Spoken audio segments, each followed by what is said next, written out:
It always begins with a lie. Not a lie you tell other people, a lie you tell yourself. Just 5 minutes, and somehow those 5 minutes become an hour, then 2. Then half the day disappears. The strange part isn't that you lost time. The strange part is you genuinely believed you wouldn't. So why does this happen again and again? The answer has less to do with time and more to do with the way your mind protects itself. One action pattern. People who constantly lose hours rarely plan to. In fact, they often start with very small intentions. One video, one scroll, one quick check, one short break. But somewhere along the way, the original goal quietly disappears and the activity becomes the goal itself. Without noticing, they stop choosing and start following.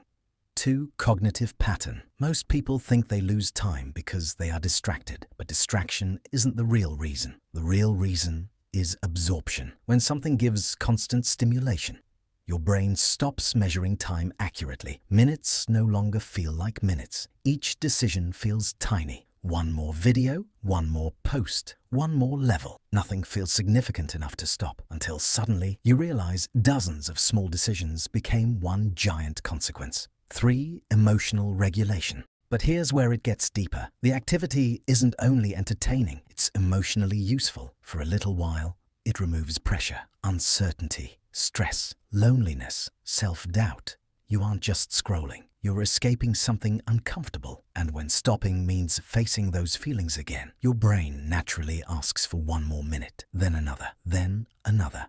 4. Social strategy. Notice when this happens most often. Usually when nobody is watching, nobody asks what you're doing, nobody reminds you of the time, nobody interrupts the loop.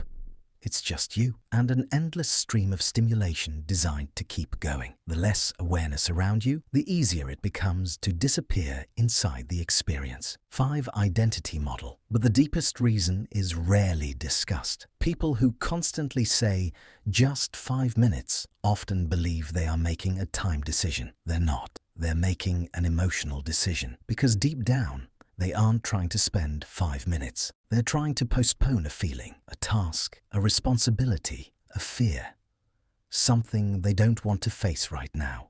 And every extra minute becomes a small negotiation with reality, which means the problem was never time management. It was emotional avoidance wearing a different disguise. Maybe that's why 5 minutes becomes hours. Not because you lost control of the clock, but because something inside you wanted to stay away from reality just a little longer.